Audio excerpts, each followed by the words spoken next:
Welcome back to Season 2, Episode 13 of the Practice Impossible podcast. Before we get into the episode, I wanted to make a special announcement. March 2nd, that's March 2nd, 2024, we're hosting the Radical Remission Workshop in the Tampa Bay area. This will be a full-day workshop where you'll learn how others have beat cancer against all odds. Check out the link below for more information. I want to say thank you to our sponsors, Adomi Bella Spa, as well as Advanced Cancer Treatment Centers and the Tampa General Hospital North for helping make this happen. Now, to our 60th episode. So in this episode, I interviewed Dr. Michael Neal, who is the founder and chief executive officer of Build My Team. He's a practicing optometrist in a private practice in Howley, Pennsylvania. He founded Build My Team to solve his own hiring struggles in his practice by modeling how companies like Disney and the Four Seasons hire. The process works so well that he expanded it to his friends, and now Build My Team services clients in 8 different healthcare professions in over 40 states and Canada. So take a listen to Dr. Neal, and I'm sure you're going to get a lot out of this conversation. All right, welcome to the Practice Impossible podcast with your host, Coach JPMD. And today we're joined by Michael Neal, who's CEO of Build My Team. And I had the opportunity of reaching out to Michael and discussing some of his work in the field of hiring and staffing medical offices. And I thought it was a fascinating thing that he's doing for small offices. And so I'm not going to get into the details, but I'll let Michael get into them as we have our conversations. But as you know, here at Practice Impossible, we try to help physicians understand the business of medicine, helping populations live long by increasing awareness of spiritual, mental, and physical health globally. So our goal is to help you as a physician, as a healthcare provider in this crazy world that we're living in, and to bring knowledge, bring experts in the field of business and health and spirituality so that you can live powerfully, so that you can take care of your patients. So, Michael, let's hear more about you and what you do. Well, thanks for having me, Coach JPMD. This is a terrific opportunity to talk with you again. Yeah, for sure. So I know that you're an optometrist, and you been practicing for how many years now? 2000. So what's that? 23 years. 23 years. So that's about the same time I actually graduated residency in 2000. So that's interesting. Yeah. Same time frame. And so what's the difference between optometry and ophthalmology? Because sometimes patients ask that, and sometimes even in my mind, I get a little confused because I know that some ophthalmologists do some optometry work. And so is there an overlap, and how do you differentiate? Yeah, sure there is. So generally speaking, ophthalmologists are more aligned for surgery. Mm-hmm. I think in terms of cataract specialists, retinal specialists, oculoplastics, things like that. And optometry has subspecialties as well. In our practice, we do, obviously glasses and contacts. That's generally what a lot of optometrists do. But we're also, by definition, revenue-wise, we're well over 50% medical. So we're the proverbial country doctors. Whatever walks through our front door, we end up treating for the most part. And sometimes that can be a little bit surprising. So, but as optometrists, you don't do any surgery at all, or are there any surgical procedures that you do?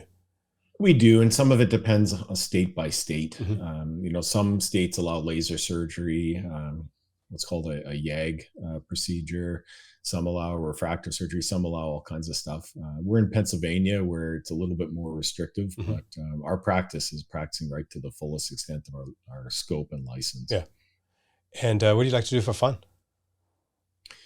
Well, as of the whopping March 2022, I'm officially a runner. So how's that for a late start in life? But started out running, did my first marathon, which is the Philly Marathon. Wow. Didn't die, but boy, oh boy, it felt like it at the time.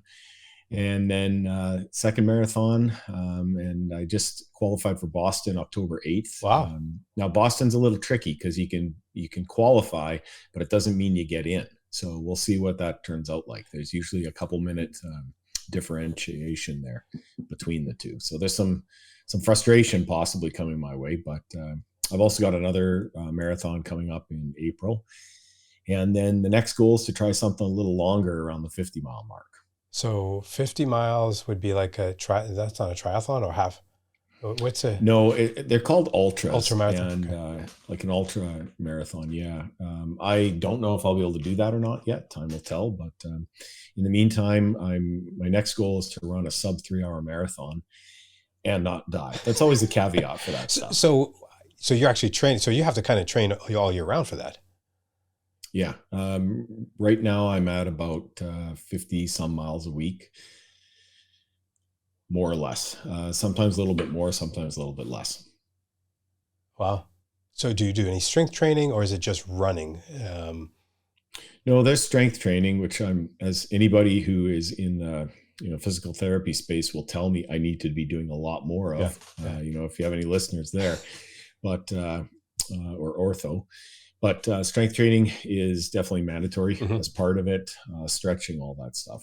How do you protect your knees and your hips? Because we see a lot of patients with arthritis, and you ask them what do they do when they were younger. They say, "Well, we used to run a lot." So, are there any things that you should be doing to protect them that you know of? Yeah, I mean, there's a couple things. One of them is I don't overwear my shoes. I've got a couple different types of shoes. Just some early research on the running side of things. I mean, I think you're at somewhere in a 30-40% increased chance of risk if you're running in just one pair of shoes. So I've done that. I've done it's the strength training side of things, and ice. Yeah. Ice, and then some ibuprofen when necessary. Try not to overdo the ibuprofen, obviously. Yeah. Are you doing cold exposure? Are you doing any plunges? No, sir. It's not that I'm against it. It's that I haven't gotten that extreme as of yet. Yeah. But there's a lot of people, especially the online folks, the influencers and stuff, who are dumping all the 8 or 9 bags of ice into a bathtub. Yeah. I'm not saying anything negative against this. I currently have different uses for my time than hauling ice to the bathtub. Yeah, it's interesting because there's some companies that are actually creating these tubs now. They're actually creating these ice baths or plunges or whatever you call them. Well, the folks who use them swear by them. Yeah, that's right. I might be missing out. So from a recovery standpoint, it makes a lot of sense. Yeah. Perhaps I'm just too lazy to haul bags of ice to the tub. I don't know. Well, time will tell. I would suggest you start with the cold showers, because I started doing that a couple months ago, and it's painful initially, but then you have energy. You have a lot more energy during the day, and there's some research that says that increasing dopamine and all that. So I know it has nothing to do with optometry and your businesses, but well, I'll tell you what. I grew up in Western Canada, and so I was having cold everything growing up as a kid without knowing that it was special. So we always had lots of energy. So maybe they're tied together. I don't know. Hey, who knows? So before, were you an entrepreneur before or after you were an optometrist, or was that something that you did at the same time? Definitely before, during, and I mean, I've had build my team. I started not to start a business, but that was started back in 2017, and that was again, not intentionally done to create a business, but I solved a problem for our practice, and that grew to also solving it for some friends, and then grew to now we're in, I think, 40 some states in Canada. So a little bit of an unintentional business. But I think the strangest business was I founded a billboard company.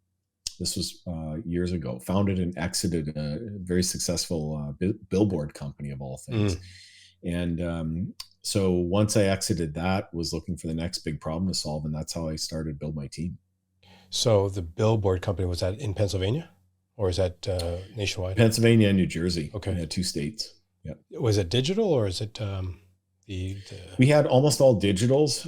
I think two what they're called static boards, which is just the big glorified poster in the sky.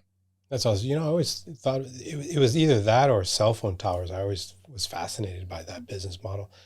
because people can rent Yeah. space on that. And so billboards, I know my practice, when I first started, we had like 10 billboards in the county, and that is actually was really impactful. I remember my kids, Yeah. always seeing the signs and seeing who was on the billboards, and it would repeat the slogan. So it's interesting. Well, they work in certain areas, and we're in rural Pennsylvania. So it started out kind of centered around our practice. And then that grew down through some corridors in New Jersey and such. But if you're in a rural area where you have to drive everywhere, you're exposed to them. That's right. That's right. And if it's digital, they have an impact. Yeah. And if it's digital, you don't have to get the manpower, I guess, to change the ads. Right. Yep. All done just like you would edit a website, that type of thing.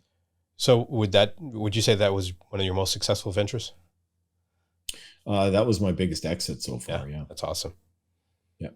So, what do you like most about your practice now? I know that you're still practicing optometry. Just to kind of get a feel of what you do and how you do it. How many practices do you have? How many employees? What is your background in optometry? So, yeah, you betcha. So to answer your first question, in a kind of a roundabout way, we've acquired 2 practices and we've rolled them into our one location. So we're a single location practice. We practice 4 days a week. So Monday, Tuesday, and then Thursday, Friday, with 1 half Saturday a month is what it works out to. And this is it's not a difficult day on average. But I'm going to compare and contrast, because there's two versions of me. There's the one that currently sees patients, and there's the one that has PTSD from seeing patients in our old model. And the old model was simply one where I was involved in my wife and I were doing the hiring, and unfortunately a lot of firing ourselves. And our new model is that Build My Team has taken over the hiring for the practice, and I'm not involved with that at all anymore. So the old way was trying to be an HR expert, trying to use witchcraft and the force and voodoo to figure out who this person in front of me actually was when I'm interviewing them. It was water witching. It was every conceivable ridiculousness to try and stop the revolving door team wise. And I break it down into kind of a before and after that, because that's the most realistic way I can describe it to somebody. It was so stressful. An average day was a grind. It was rough. All kinds of team member based problems. We had 3 extra people, and they did less work than the team we have now. So I can go on and on and on about this, but I don't like thinking about that in a way that it was a tremendous failure, and it was also the best that I could possibly do. And the reason it was a failure is we were hiring the wrong way. Just flat out the wrong way. We were posting jobs. The job descriptions weren't written to attract the proper people. We were looking at resumes. The resumes didn't tell us a darn thing about the person most times. And then we would interview people. And the interviews, we would inject a lot of emotion into them. We were looking to hire people, not so much from a business standpoint, but to try and help them. It's I have to warn listeners, if you are a super empathetic person, stay the heck away from hiring. You have to find somebody else to do it for you, because you're going to hire, as I like to call them, wounded puppies. You're going to nurse them back to health. You're going to hire people who are just flat out not good at providing great customer service or operating in the business of healthcare, because it is a business, folks. And, the faster we all accept that and wrap our arms around it, the better the outcome is. But you're describing most physicians then. Most healthcare providers are empathetic. They feel for their patient. They want to understand and want to be able to provide the best care for them. So they have to be, or have some sort of empathy. I mean, that's part of the job. So you're saying physicians should never interview front office staff? Well, they're not your patients. This is a fun topic. You and I are both, I don't know if people are listening on audio, but we're both smiling ear to ear right now. No, if you want a different outcome, So look, if you can do that and you have a wonderful team, God bless you. Call our number. We're going to send somebody out to your practice and reverse engineer all your magic. Yeah. But I'll hop on a plane myself, most likely. But it doesn't happen very often. This is the exception. Like an exceptionally small amount of people can actually do that. The vast majority of folks on the interviewing side of things, when you're interviewing with empathy, when you're digging deep into that person to try and figure out what's what makes them tick, what you're going to find, and I'll back this up a little bit. Statistically, we've done this all over the country. What you find in those types of interviews is that the person sitting in front of you is not telling you anything other than what you want to hear. That's an average interview. They're not being forthright about their strengths or weaknesses. And I'll tell you why. It's straightforward. Most of them have no idea what they actually are. They simply don't know. They don't know themselves. They have no idea who they are. They do not. Huh. Nope, not at all. And you think about the average person who applies for a healthcare job. These aren't entry level jobs, but they're not far off of that. You're not going to be laying bricks or digging holes all day long. These are nice office jobs for the most part, but they also deal with people and they can be very stressful. So if a person doesn't have a really high stress tolerance, that makes it challenging. If they don't like working with people, that makes it challenging. If they prefer to be left on their own and operate by themselves, that's very difficult in a team environment. And of course, there are positions in healthcare where that's possible to do by yourself, but most of them aren't. Most of them are team related. So there's all these different traits of a person that we're looking for on the build my team side of things. And when I was doing it by myself, nope, simply wasn't looking for any of that stuff. Was approaching it almost upside down and got upside down results. And I can say that I'm probably very, very near there as well. I had my current administrator or office manager tell me she fired me from the team meetings. I used to have weekly team meetings, and I was told that we would say things, do things in the meetings and talk, but no results, because I was probably too empathetic to the situation that we had in front of us. And as physicians, we are proud and we want to be right. So how do we create that awareness around physicians that are listening to the podcast? Well, you did it already, unintentionally, perhaps unwillingly, but you did it already. Your practice manager told you can't be part of that anymore. Yeah. The solution that I found was came through Build My Team. We had a fellow apply for a position within Build My Team itself. My team told me to take a look at this fellow. I didn't want to. There were a couple of reasons why. Came from a banking background of all things. And I said, we're a banker wouldn't work within this position. Well, boy, was I wrong, flat out wrong. Very, very quickly. So went for dinner with him. Great guy, loved hockey. I'm a big hockey fan as well. That always helps. But what made the decision very easy is that he came from an operations background, and he is methodically goal oriented to achieve whatever's put out in front of him, and just does this all day long. And so easy decision to come on board with Build My Team. Started literally at the bottom, rose all the way to the top. Now he runs the company in that fast. That's how fast that was. Now, why did I move that quickly with Frank? And you can read about him on the buildmyteam.com website. But the reason I moved that quickly is because, quite simply, I could see that his strengths and talents were naturally matched to the largest problems that our company faced, and that was one on the operations side of things. So my strengths and talents are more providing a visionary approach, but on the visionary, you don't find a lot of visionaries who are actually good at doing anything. And that's entrepreneurialism in a nutshell. So he was very good at doing all of those things, and took that one step further. And one day we had a conversation about, hey, do you want to run the practice as well? And he said yes, and he would want one of our team members to do to help him out with that. So our structure that we have now is that he runs Build My Team day to day. And he also runs from an executive standpoint, not a practice management standpoint, but from an executive standpoint, he runs our practice.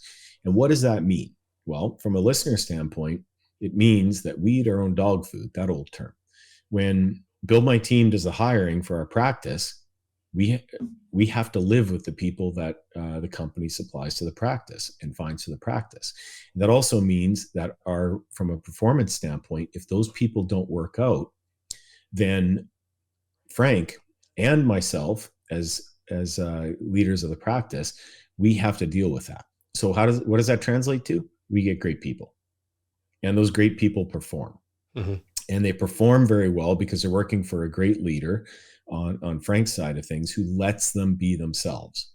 And it's not a hard job for him because we get the people in place who are they have natural strengths and talents to do the jobs that are required. They're A players. And, the thing with an A player is you can just let them be themselves. Just let them do their thing. You got to put the proverbial guardrails on the road. You have to define the outcomes that you want, but you let them drive the car. And they're going to get there faster than you could possibly imagine. And that's what he's been able to do with our team members, and the results just speak for themselves. So suppose you're in an area where you don't have that A team player that you can even find, because that seems like either it's an excuse or it's a fault of hiring, a fault of what we're doing in our processes. But it's very difficult to find people in our area to work. So how do you deal with that in a small area? Because I think you're in a small town. And then we are. And then how do you have any practices in big cities, and how does that play a role in your hiring? Well, in where our practice is, we don't have a talent pool. We have a talent puddle. It's about, a couple inches deep, and that's it. We don't have people who apply with experience. It's unheard of. In fact, we stopped even looking. And the whole concept with Build My Team is that we're finding people with natural strengths and talents for the position. And each position requires different ones. So somebody who has, let's say, a front desk role is going to require different strengths and talents than somebody perhaps who has a bookkeeping role. They're very opposite. In an area where you don't have many job seekers or job candidates, the first thing you have to do is realize you're not going to hire for experience. And that's what we went through. What we do instead with Build My Team is one of the things we measure is how fast they learn. Okay. So guess what? We send somebody over to your practice, you interview them, you're really happy with them, you move forward and hire them. They don't come with experience. A lot of docs really get freaked out about that. But when you don't have experience, you don't have to undo the bad habits. They're coming to you as a blank slate. We get them into the practice. They're trained very quickly, and they train quickly. They're smart. We measure that. So they train very quickly. They learn very quickly. And now all of a sudden you've got somebody who's up and running in a couple of weeks without the bad habits. Now, contrast that. I would ask your listeners to contrast that to the way that it normally happens with, let's say, somebody who comes in with experience. You end up spending somewhere between a medium size and a large amount of time trying to undo. So some examples. Well, doc, at my old job, we did it this way. Yeah. Well, I know that you want me to type all that stuff in, but at my old job, I didn't have to type all that stuff in. Okay. Or vice versa. It doesn't matter, right? We've all heard these things over and over again. Now, take somebody who has natural strengths and talents for the position, who used to, let's say, run a meat slicer in a deli and get ham thrown back in their face, which we hired a person who did that. She thought the front desk role was fantastic. And I know I'm talking about the front desk role a lot here, but this applies to all the roles in the practice. They come in, learn quickly, are naturally able to do what you want them to do, and they don't even think that it's special. That's an approach that has scaled exceptionally well for Build My Team throughout practices around the country. Now, can you do it the opposite way? Can you bring somebody in with experience? Can you do all that? Yes. And you will continue, and I say this respectfully, to get the same results that you've been getting up to this point. Yeah. So you say I remember you saying you're in 40 states. I think so. That was the last count. Yeah. How do you manage that in 40 states, and knowing that there are different areas, different talent pools or puddles? Yeah. What are the metrics that you use, or what are the tools that you use to go into different areas to assess that talent pool? Sure. Well, we built a process that's all the same. The process is quite simple. The practice wants to hire somebody. They call us for a consultation call. Our team members will talk to usually the doc, the practice owner, and find out what they're trying to get the person to do. Most docs want them to do 5 or 6 things. It doesn't work. We like to think in terms of a job and a half. So here's your main focus, and when you have extra time, here's other stuff that you can do. So you're not just sitting around. That sitting around doesn't work in a private practice, right? So then we write the job description, and the job description is written with very particular language to elicit the type of candidates that we want to apply in the first place. Okay, so the job description matters up to a point. We publish that to about 20 some job boards, and then the candidates start coming in right away. As soon as a candidate applies, within 5 seconds, and yes, I've personally timed it, their cell phone bings. The cell phone gets a text from Build My Team that asks them to start the process, the assessment process for the job they just applied for. And by doing that, we catch them while they still remember what the heck it was they applied for. Just as an aside, it is shocking and freakishly ridiculous how people are applying for jobs nowadays. So click, click, click, click, click. They will, through the job boards, you can apply for jobs so quickly that don't even think that a lot of them are even reading the job description. Of course, some do, but a lot of them don't. A lot of them are just going by job title. And the job boards, it's to their benefit to get as many applicants as possible, regardless of whether they're applying or they're reading the job description. So sorry to interrupt, but why are they doing that? Are they looking for jobs, or are they just satisfying a requirement for unemployment? Like, why? No, I think they're actually looking for jobs. I mean, of course, there'll be people doing that as well. But from a practice standpoint, it's the old days are gone where somebody would sit and sort through all these jobs and read the entire job description. They don't do that. They're looking at more of a quantity over quality type job approach.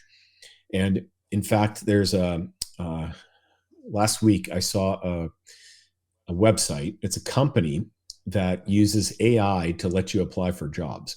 With, I think, once you get it set up with one button click, this fellow applied for 5,000 jobs. What's the point? With one click. I'm still trying to wrap my head around the point of that. That doesn't make sense. Well, he got something like 20 interviews for 5,000 jobs. I can't possibly imagine if he wouldn't have read any of them. Yeah. Maybe once he got the interview, but that's an extreme example. However, that company exists, and it's looked upon as the path of least effort for somebody who's applying for a job. On the private practice side of things, it's nothing short of a nightmare. Yeah, because you've got now people who will be submitting to your job that you're going to reach out to them, you'll email them, you'll text them, or maybe you call them. They don't respond. Maybe they do respond. They're just jerking you around. Yeah. I mean, there's other ways to say that, but that might be the polite version of it, right? Completely wasting your time.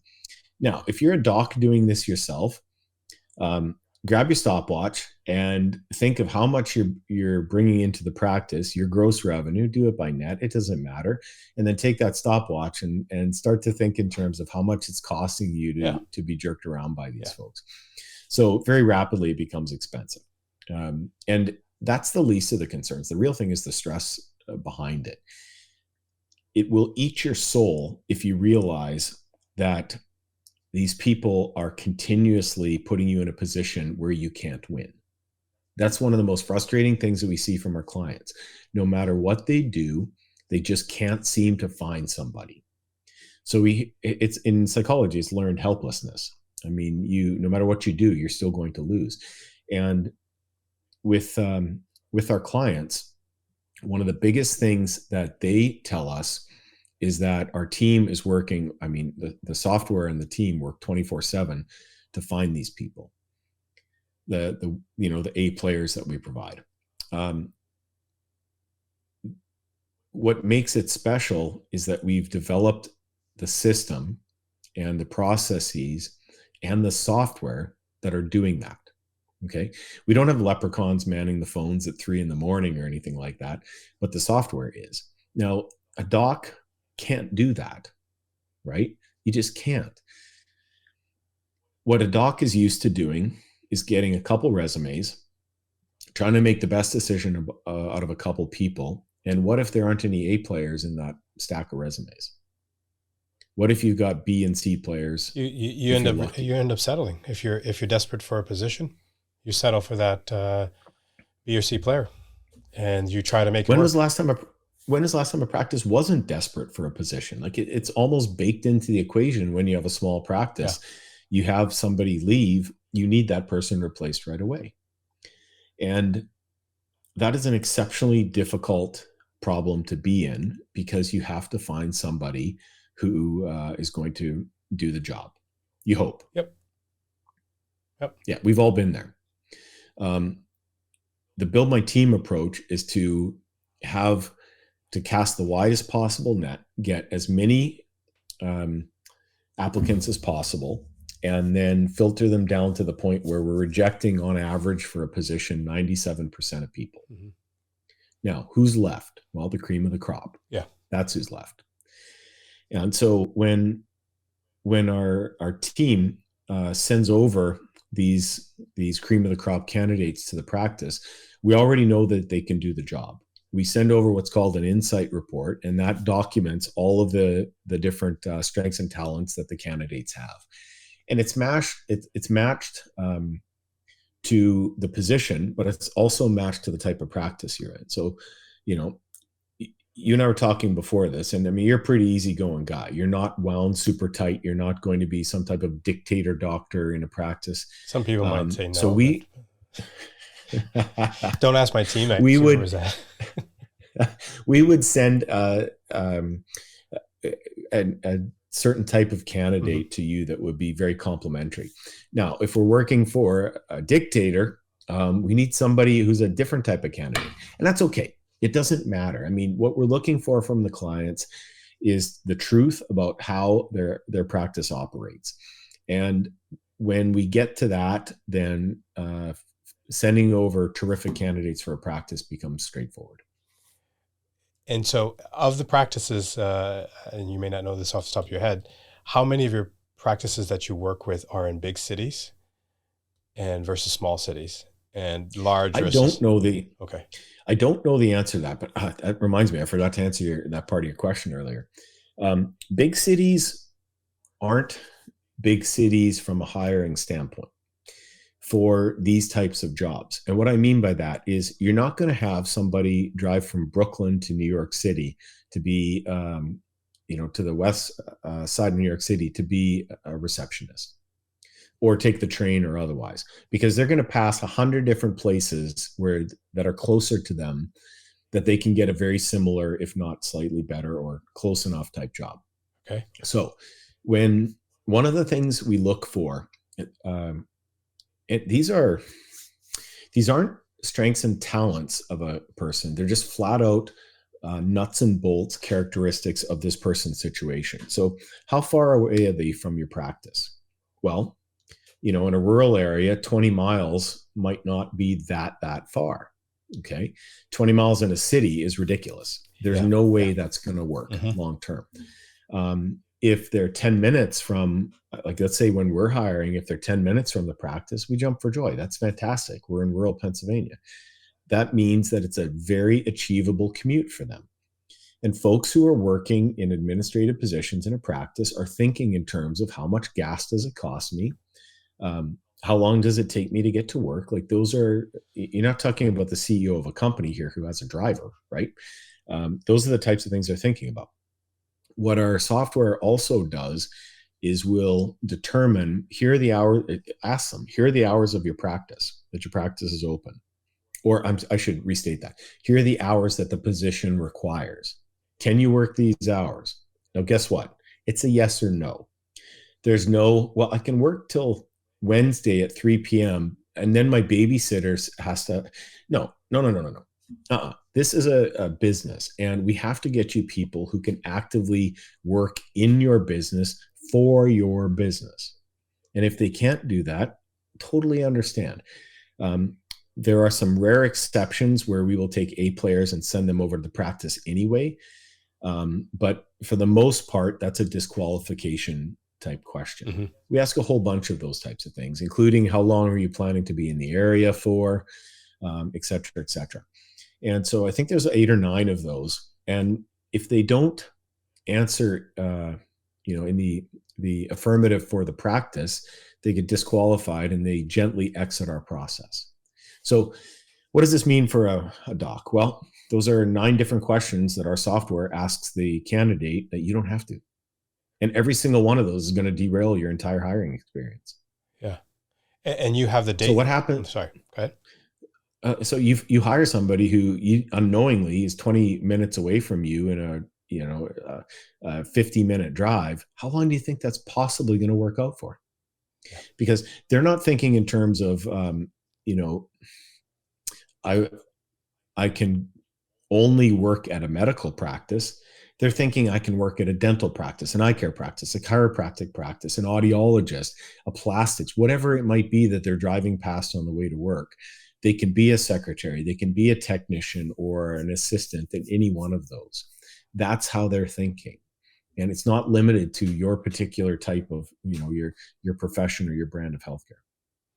And do you take salary into consideration in the application process in terms of suggesting certain salaries for positions? Because let's say you take on a client and they're paying $2 less than the average practice in the area. Do you suggest certain prices? Yeah, sure. We do both ways. We ask the candidate what hourly rate they're looking for. Okay. Because virtually all practices are paying hourly, and they'll come up with a number.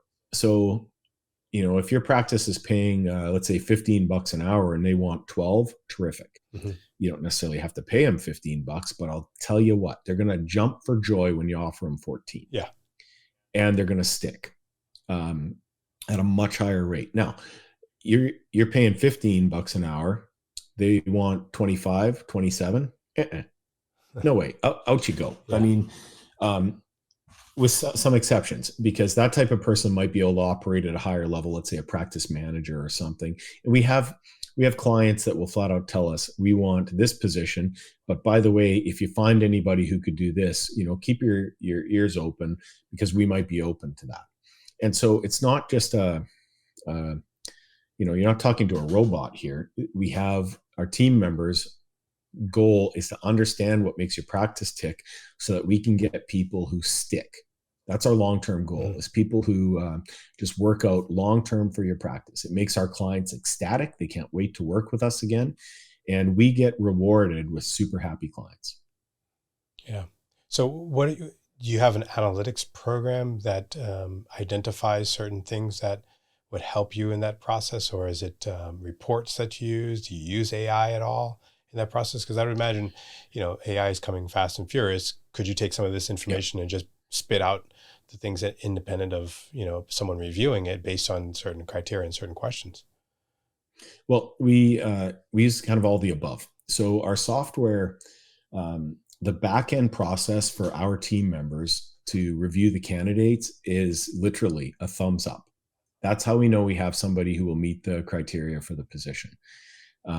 It's as simple as it could possibly be, a thumbs up. From that point, what our team members will do is only then do they look at a resume.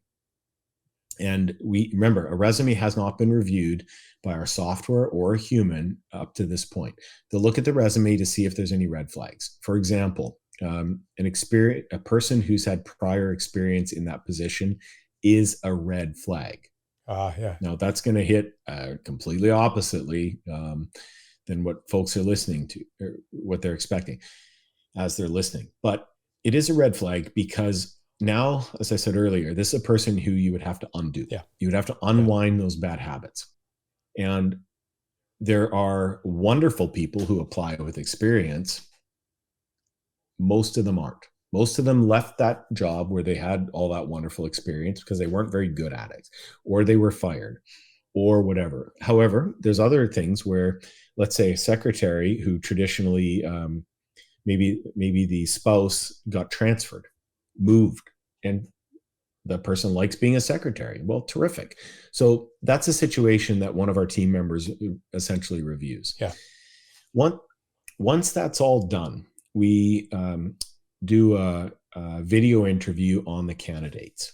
And this is where we get some really fascinating stuff. And I can imagine. Oh boy. Well, hey, we're all in healthcare here, right? So we all work with the general public. So we can all think of the craziness that you get working with the general public. But from a candidate standpoint, the reason, like, our assessments are all done. We know the person can do the job. Now let's do a little bit of a reality check.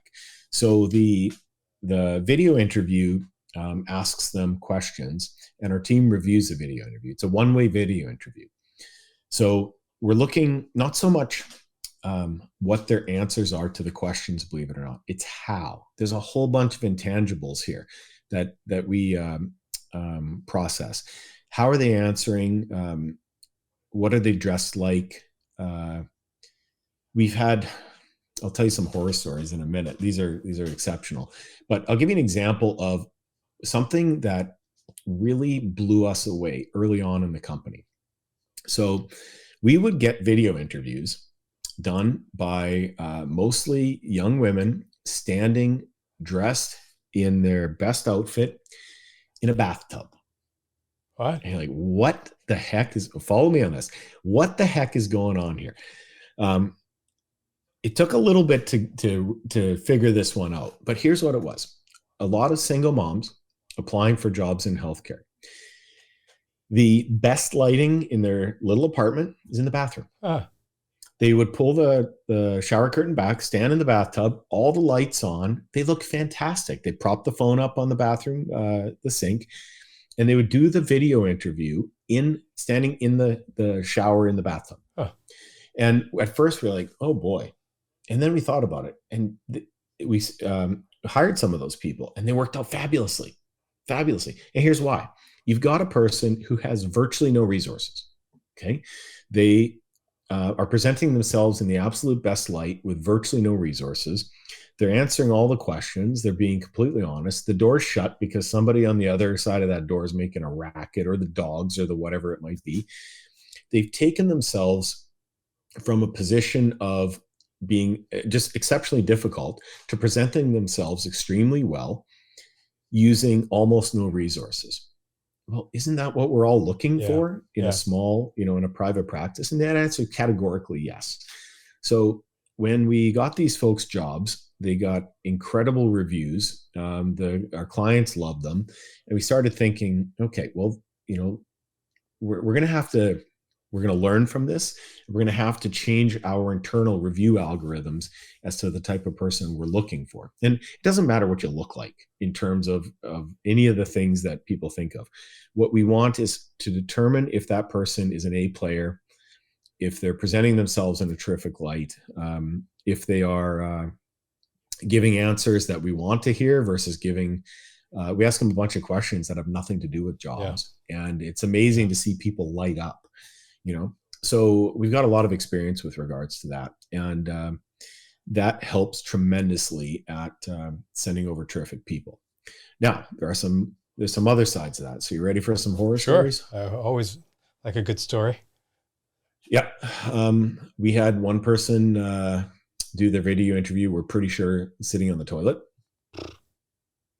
Yep. I'll leave out the second half of that description, but I may have made a sound that sounded like something like they were an A player that did not get recommended for that job.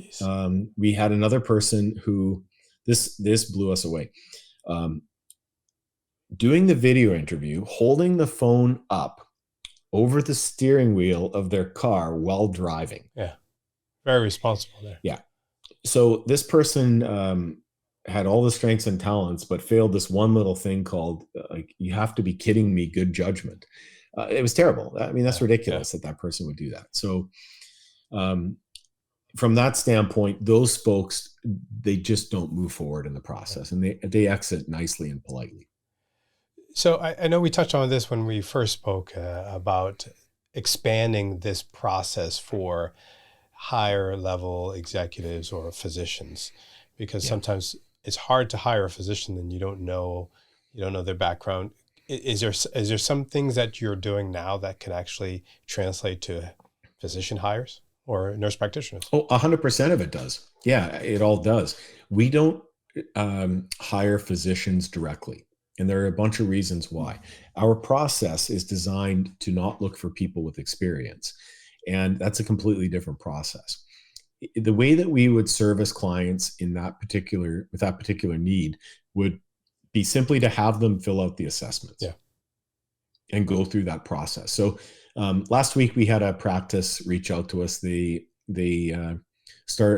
wanted 3 of their team members reviewed. And so we did, straightforward. Same thing could be done with professional candidates as well. So do you have hospital clients or private practices as clients, or both? Yeah, private practices. That's almost exclusively our client base. We do have folks from outside of healthcare. We have a particular knack for hiring nannies, of all things. And that only came out of clinicians wanting help. If you can do this for our team members, can you hire a nanny? Oh, so hiring a nanny for the physician so that you can screen. Yeah, in fact, all our family has worked with nannies and just caregivers, and we've always done that. It works out stupendously well. It's not an area that we're focusing on, obviously, but it's done for our clients who just want the extra help. Why would we say no to helping a client make better decisions about people they're working with, right? Yeah. And so the vast majority is simply done for healthcare. Yeah. So why wouldn't, and this may be something that you're thinking about doing, but I'm going to ask some personal business questions, but are you looking at an exit to like an Indeed or why wouldn't they do something similar to this? They do have some levels of assessments, and it's not just Indeed, the companies do. The challenge is the difference between, a couple instruments playing without a conductor and an orchestra with a conductor. You need music to be made. And what happens with the assessments, there's all kinds of different assessments. We tried to use off-the-shelf assessments originally. They don't work. One thing is not enough to encompass all of human behavior that healthcare wants in terms of team members. So we created a healthcare mindset. That's the first thing that the candidate goes through. We have to make sure that they have a healthcare mindset. And, you hit that earlier on with like empathy and things like that. If you don't like caring for people, for crying out loud, don't be part of this unless you're doing a job like perhaps a biller, right? But if you don't pass our healthcare mindset, then you don't continue through the process. And then we're looking at things like the speed of learning. Then we measure a whole bunch of different characteristics about a person. And that all culminates in that video interview. So, things like the disc profile and some of these very simple approaches, the danger there is they're not giving you what you need to make a decision that's going to get you those A players. What they're giving you is a bunch of information that could perhaps be misleading. Yeah, and also folks like it. I'm saying they also don't match the practice. You can have a disc profile in one person, but if that disc profile is not matched to the provider of that practice, then it's going to be hard to match. Yeah. So, the provider, the team, the environment, the types of patients. If you're dealing with a Park Avenue practice where 5 stars your minimum, that's a completely different practice versus a Medicaid practice. Things like that. So from our standpoint, we've been able to demonstrate that we can do this exceptionally well because we're doing the same thing over and over and over again with feedback loops built in. So imagine, you got some specialists listening to this.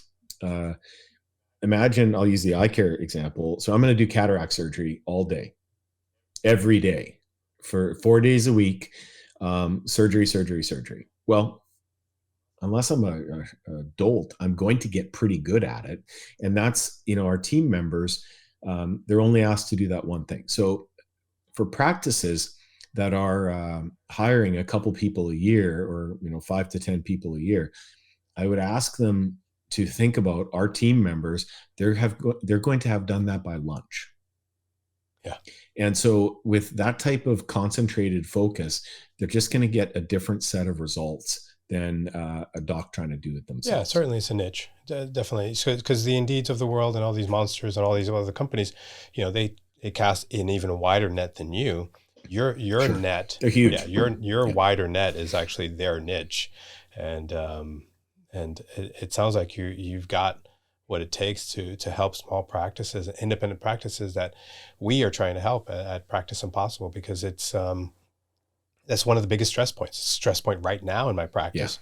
Yeah. And we're trying to figure out what the best way is to hire the right staff, right people, right team members. So, so how do we find you if anyone's interested in learning about your services? I know that you give a free consultation for practices looking for help. Yeah, by all means, it's very simple. www.buildmyteam.com. And all the practice has to do is hop on the website. We ask that they schedule a call so that we respect their time. Sure. And the last thing our team wants to be doing is nagging the front desk team or whoever answers the phone to get a hold of the practice. We all have the gatekeepers up.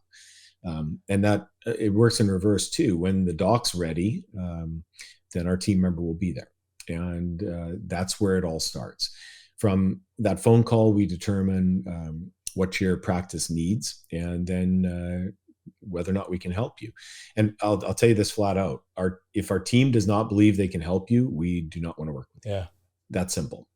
We are looking for clients that essentially trust us enough through our competency and demonstrating that we do this very well, that have us just take over their hiring and do that over and over for them. Yeah, that's awesome. Well, yeah, they still do the interviews and all. It's still that part, but we supply the A-player candidates for the practice. Yeah.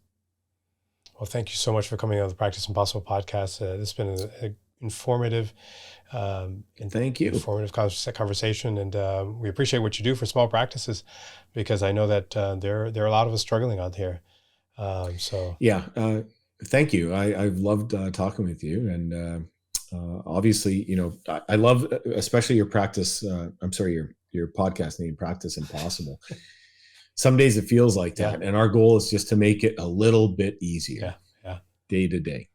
Well, thank you for listening. Thank you for sharing this podcast with your friends. If you know anyone, even as a patient, if you know someone that's struggling with hiring the right team members for your doctor's practice, shoot them this podcast episode. Let them know that we are out there to help. And we really would enjoy a review. Leave us a review, leave us comments. We're now a video podcast as well, so check us out on YouTube and Spotify.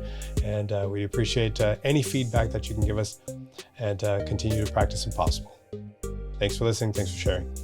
Thank you so much for having me.